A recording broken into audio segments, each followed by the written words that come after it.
Hi, Karen. How are Hi, you? Ali. How you going? Good, thank you. We're so excited to have you here. We're live on Facebook as well as within our global pharmacy entrepreneur community group. So, good morning, good afternoon, and good evening, wherever you are in the world. We're very excited to have you here. And our guest today is Karen Brown. She's an Australian pharmacist, an innovative award winning pharmacy owner, and entrepreneur. Thank you, Karen, Thank you for so much for joining us. having me, Ali. Great. Now, I just want to let everybody know a bit more about Karen before we start. So, Karen is the owner and pharmacist of the industry-leading award-winning TerryWhite Chemmart Samford since 2008 and TerryWhite Chemmart Arana Hills since 2018. So in 2018, Karen co-founded the Innovative Pharmacy Group. It's a collective group with like-minded pharmacy owners to share wisdom, experience, and better way to improve their business.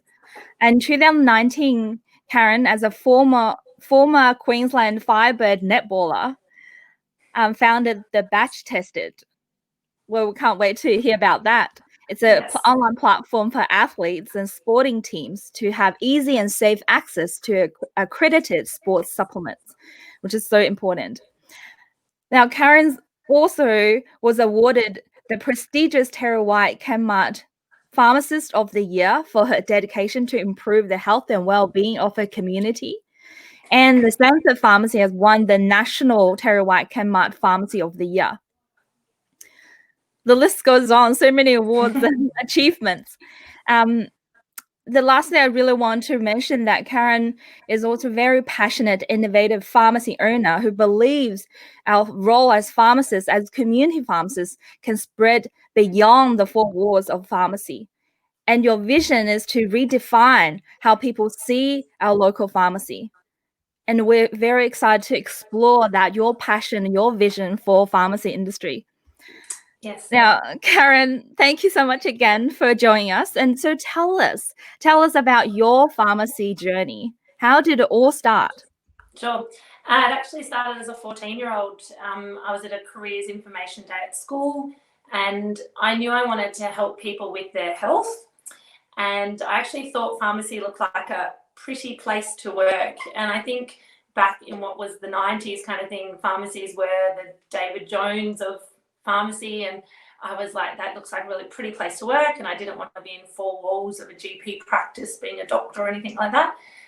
So that's where it started. And, now what, 25 years later, I'm kind of, I suppose, living and breathing and feel that I get to be the pharmacist, which is, and owns a pharmacy that is the true health hub of their community. And I love every bit of being a pharmacist and being a community pharmacist. Wow, that's And great. I did my intern at the Royal Children's. So I actually did hospital intern, which I thought was a really good foundation from a clinical perspective, but always knew I wanted to be in community and the world of community pharmacy. Wow. So how did you transition from a dispensing pharmacist or an employee pharmacist to a pharmacy owner? Yeah, so I was quite fortunate.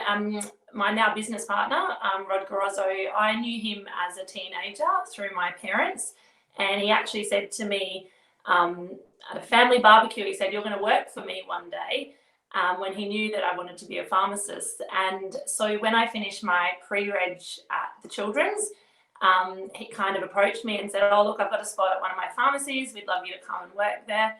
And pretty much 6 months later, I was offered a partnership in that store at TerryWhite Chemmart. And then a month after that, the three of us bought TerryWhite Chemmart Samford. So I was probably quite fortunate. And I actually did science before I did pharmacy. So by the time I graduated, I was 6-7 years at uni kind of thing. So I was a little bit more mature than straight out of a 4-year uni course. And yeah, I was fortunate 6 months into my career as a pharmacist, I was offered a partnership. And I think you mentioned before about being a netballer. So I had quite a sporting background. And so I was used to captaining teams, coaching teams. And ultimately, as a pharmacy owner, as a leader, you're just managing a really large group of people all for a common goal. So I kind of had that background already. So that didn't faze me at all to be head of a team and leading a team and kind of having that goal. So it was quite a smooth transition. And I know we're going to talk about partnerships and that, but that was a big part of it, having their experience there, but with my young ideas and innovation, and it all just works really well. Wow. So, okay, so let's start with how can we prepare as pharmacists or early career pharmacists, even pharmacy student, for this pharmacy ownership role? I think from my perspective as an owner, what I look for in my young pharmacists is a real open communication. So really tell your owner, your boss who you're working with, that that's your aspiration, and it's not everyone's aspiration. So I try to establish quite early in the recruitment process, what is your, do you want to aspire to be an owner, or do you want to aspire to be this pharmacist, that pharmacist? Like, what is it? And some people are very clear right from an early part in their career, I do want to own a pharmacy, and others are like, doesn't interest me one little bit kind of thing. Whereas for me, it was always about owning. That was my soul. I just knew I wanted to own, and probably some people would say I'm a control freak, be in control of my little pharmacy and my business and all that kind of stuff.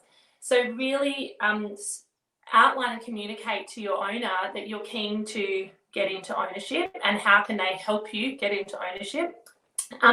Also establishing if that business is the right one for you. So if your owner isn't interested in getting another partner or a junior partner, then maybe looking for future opportunities where that partner maybe is a senior partner and eventually does want to sell down to a junior and actually would really like that kind of setup. The only thing I look for, though, when they've identified that they want to be an owner, is showing initiative, and kind of where it's treating the business like it's their own. That's the ultimate.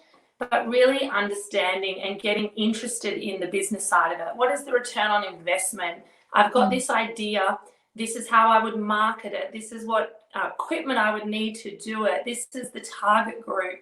This is what I think we could charge for it. This is what I think we could get as a return on investment. So really, and I generally, with all my staff, grab their ideas. We do a lot of strategy sessions. It's everyone's ideas all rolled into one. It's not just mine. But I love it when they take it to the next level of how they would execute that idea, and what does that look like from a business perspective. And when they want to understand gross profit and margins and all that kind of stuff. So showing that real initiative. And I'm very sharing. So my teams know how the business is tracking, what's doing well and what's not doing well.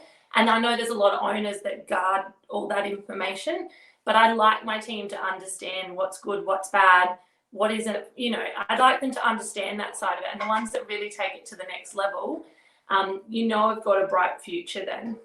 And I suppose that's how I got into ownership, was as a junior partner. And that's what I wanted. That's my legacy then, that I can kind of put in junior partners and help lead them and teach them and, find their own little niche and their own identity as well. Wow, that's great to learn, all these, it's essentially how entrepreneur mindset and skills are. You learn about target market, learning how to market and what's the return on investment, all that business side of skills that we at the Arana Hills store, we just launched the beauty hub, and it was because one of my young assistants was a trained beauty therapist, and she came to me and said, look, these are my skills. And I said, okay, what does it look like? How are you going to set up the room? What would you charge? How are you going to market it? I want you to go and do all this kind of, and she was so excited.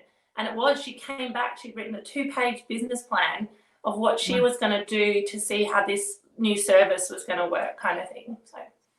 Wow, that's amazing. So that's great. Definitely a great tip for our pharmacist or pharmacy student to start think about this way. So and that energy and passion is what makes it successful. So as an owner, you ride off those tails. So if you've got a staff member that's really excited about a particular service or health condition, you're supporting them, and if they execute it and they feel like they own it, then it's going to be successful, rather than me saying, I want to start this and I want to launch this and you're in charge of it.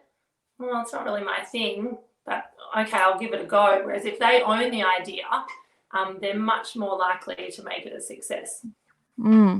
Yeah. So can I ask, what was it always really easier? Did you have any fears or obstacles along the way? Yes and no, like that's part of it. I think as a junior owner, it's obviously the fear of debt. It's probably your first, that was my first major debt before I owned a home or anything like that. And then I've always kind of been, and this is probably the athlete in me, quite confident and not really fear, like challenges I thrive on. So I'm never kind of one to worry about, there's that competitor or this is happening. I always try to see the positives and work out how we can make opportunities from that. And I think also as a female, I was the first female partner in our wider group. What does that look like for maternity leave and when I want to have children, and how does it work with the business if I'm not there while I'm on maternity leave and things like that. But that's where having amazing partners really, really helps. So that leads to my next question. How do you find amazing partners?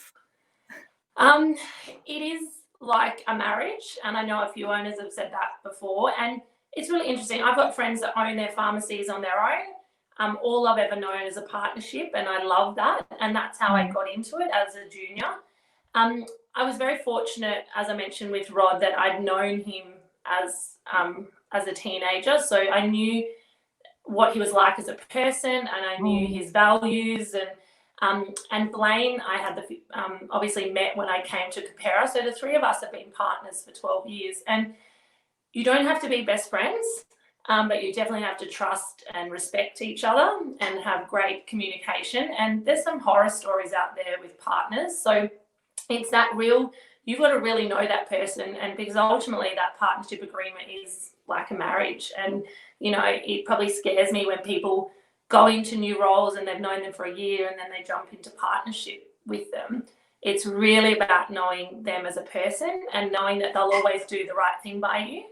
And it's really interesting with both the guys, we've never actually worked together in a store. We all run our own separate stores, and we run them very differently but successfully, and that's okay as well. So everyone brings different strengths to the group, which is really exciting. And definitely when I took over Samford, the boys literally, as I said, I'd been out a year from uni. We got the keys and they gave them to me and just said, go for it. And they just let me do it my way, but they were there for a phone call. They're very different. Like Rod's got the experience with the landlords and the legal and that kind of, whereas Blaine was the day-to-day, so I could kind of go, I've got this staffing issue, what would you do there? But it was pretty much, they just backed me 100% to go, you go, it's your store, you run it, and we're there if you need, and that's been amazing. And it's the same here at Arana Hills. And I just think there's sometimes I never could do that on my own. There's always that sounding board that you need.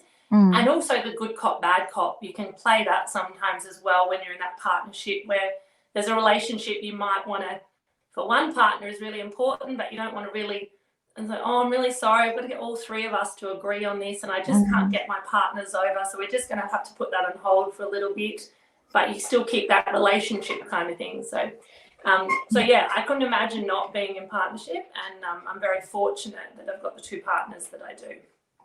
Wow, wonderful. So another very common question from pharmacists are about funding. So how do you initially, as a junior pharmacist, to find funding and to join the partnership? What was the process like? Once again, I was extremely fortunate in that my partners guaranteed me into the business.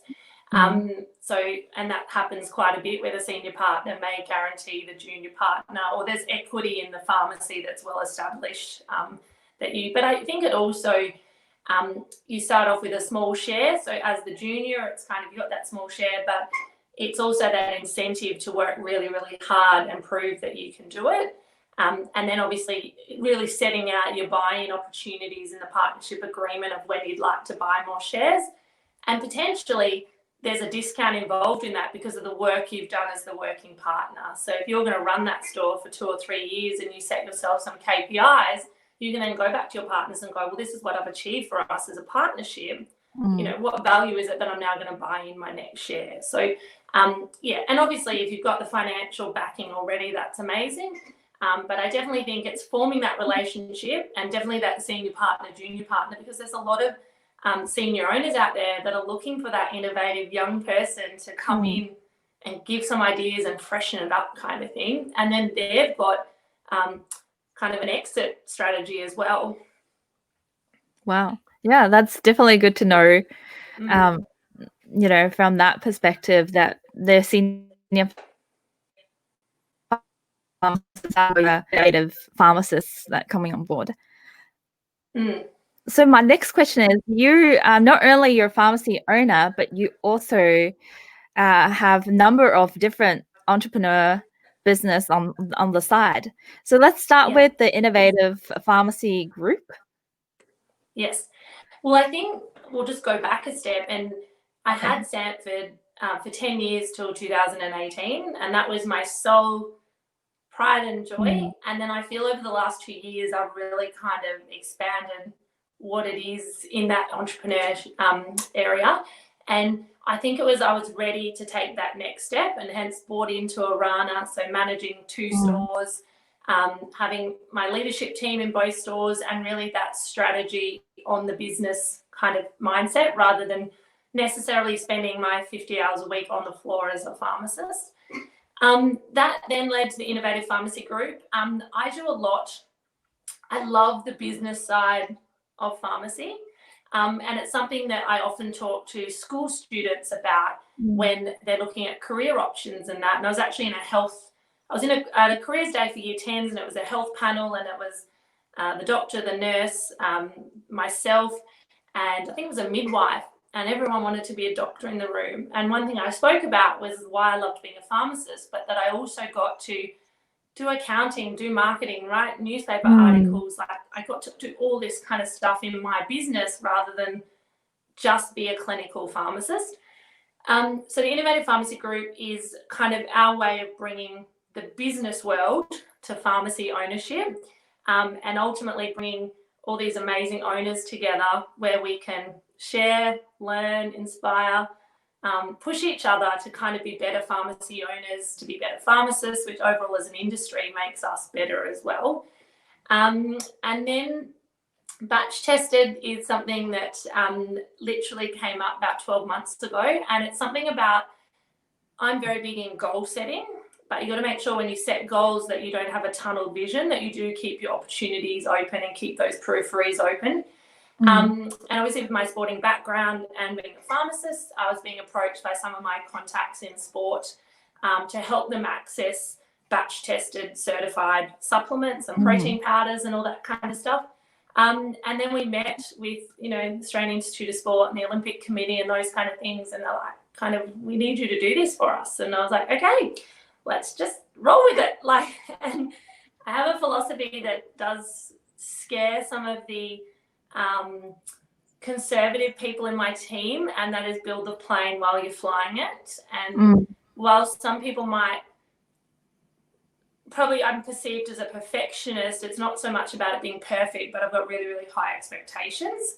And that sometimes we waste so much time procrastinating, dotting the I's, crossing the T's, take 12 months to launch something instead of let's just launch it and we'll adapt it as we go. And what's the worst thing that can happen? We've spent a little bit on marketing, and if it doesn't work, it doesn't work, or we've learned from it, but don't try and waste 12 months trying to make it perfect or anything. And when opportunities present, you just run with them and make the most of it and see where it takes you, kind of thing. So it's something that I do with my business partner, and we do a lot with the sports dietitians. And I suppose personally, I love being back in that sporting world, and a lot of how I run my business is based on what I learned in sport. And as I said earlier on, ultimately you're managing a group of people that come from all diverse backgrounds for one common goal, and that's what you're doing in a sporting team, and that's ultimately what we're doing in business as well. So yeah, it's a nice one of the many hats that I wear, but it's in a way there's all a synergism, and they all do come together, kind of thing.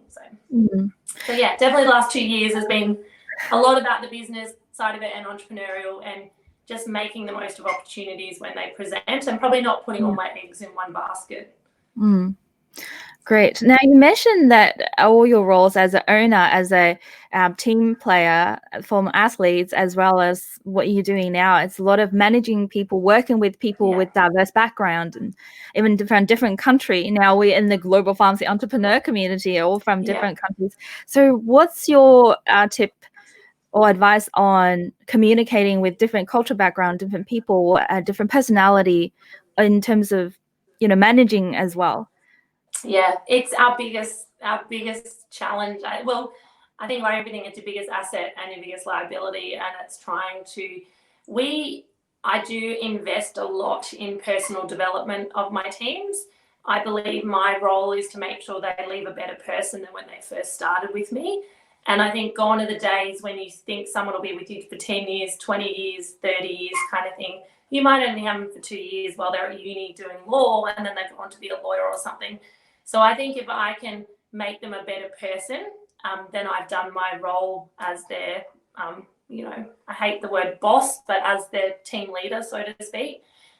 So we invest a lot in personal development. So we do a lot in strengths training, different coaching kind of things. And strengths has been really, really helpful for us, and that everyone knows what their top 5 strengths are. And then myself and my managers know all 34 strengths, and how you then, it's really interesting. So my top 5 strengths, number 1 is competition. Give me a competition. I want to be the best. I want to win. I will do, and then it's focus, achiever, responsibility, and significance. They're my top 5. And whilst I might set a competition for people, and then I go, oh, why aren't they into that? Why doesn't, if you get X, you get a $50 gift voucher. Why doesn't that resonate with everyone? And it's not because they're lazy or they're just not into it. It's actually just not what makes them tick. And whereas I've got, say, one of the younger assistants whose their top 5 is like strategy, futuristic, ideation. So actually going to them and go, what's your idea to achieve X? Actually gets me the same result than trying to put it as a competition for them to achieve X. So we do spend a lot about developing the individual, and then what are their strengths? How do we blend as a team? How do I get the best out of you? You like a list, I don't like a list. So trying to understand, and that we're all different, but then how do we merge together for that one goal? And a lot of our success is because you've all got to be on the same bus together, and you've got to get on that bus. And as owners, don't take offense if people don't want to be on your bus. That's okay. They're just not the right fit for you. And I think I've learned that over the recruitment process, is that I outlined that very early on, is these are our values. We have really strong values at my stores. This is what you're signing up for. And those values are, you walk in with a positive attitude. You give the customer more than they expect. And that's one of my biggest ones. I think expectations can be really high when they walk into your store, and you still want to blow them away. Listen to their stories, not just their words. There's so much you can get out of the story rather than just physically what they're saying. Mistakes are a learning opportunity. Like, let's just go and have a go at it and see what happens. And then just be kind to people. And we reward off that. We recognize off that. I will, penalize off that as well. Like, if you haven't withheld our values, I see that as a really big, penalty, so to speak. But then if you get recognized, and particularly in a public forum, if you get a Google review or a Facebook review where someone specifically names you, where you went over and above, then that's heavily rewarded in our store. So really outlining it from the start. This is what I expect. And if you want to be on this bus, we're on it, and we're on it together, and we're all heading in the same direction. And I often say, if you give me basic, I'll give you basic. If you go over and above, I'll blow you away with what we can kind of do and achieve together. So, wow, that's amazing. Karen, so I also want to ask, what is your vision? You're doing so much in the pharmacy world and very passionate about and all these achievements. What is your vision for pharmacy industry? Oh, so much. I think it's so exciting.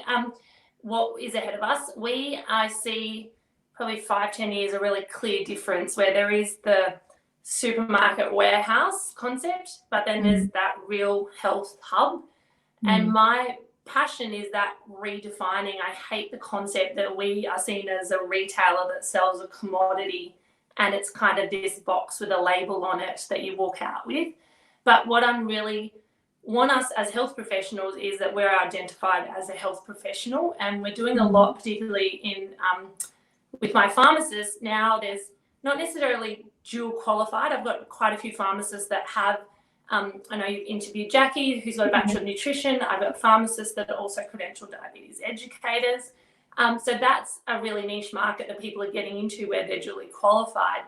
But what I talk about them is their personal brand.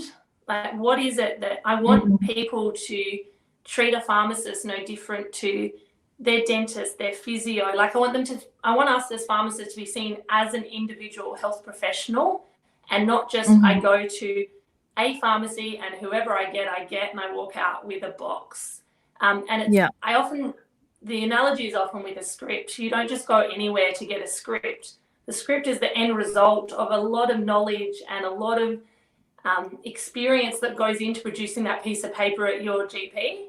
It's the same with us when you come to a pharmacy. And I would love, there was a saying I recently heard which really resonated with me, that the micro voice of your people is the macro voice of your business.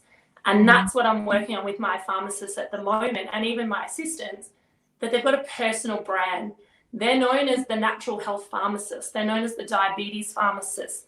You're the pain pharmacist. You're the mental health pharmacist. You're the men's health pharmacist. And I think if we can get to the point that people drive 20 minutes to see their pharmacist, just like they drive 20 minutes to see their dentist, their hairdresser, their accountant, it becomes the person, not the business that they're in, so to speak. So that's what we're working on a lot is, and I think that is the future of pharmacy, that people will, you're going to go and shop. Karen is my pharmacist, and I'm going to go and see Karen because she's got my history. She specializes in this. She helps me with this. And I couldn't imagine not going to see her. And she just happens to work in the larger brand of TerryWhite Chemmart Samford or TerryWhite Chemmart Arana Hills. So, but working on individuals to have their own personal brand that makes them that niche pharmacist. And that then lends to all the allied health. I think that's a big space as well, where the pharmacist is the middle of the health hub, and then it goes out to all the different allied health. So that's a big thing we do on the clinic hub and different services. And that I think COVID has really helped the status of pharmacists and the role that we play.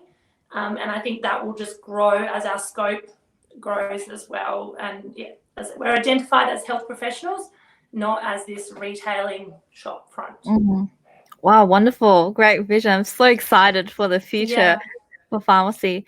And I know that we have a lot of pharmacists from overseas as well, from UK, America, and we see that more pharmacists are having their own identity, their brand, and having their own voice. And it's very exciting to see that because of that, we can actually help more people and serve better in the community in their special niche area, in their specialty.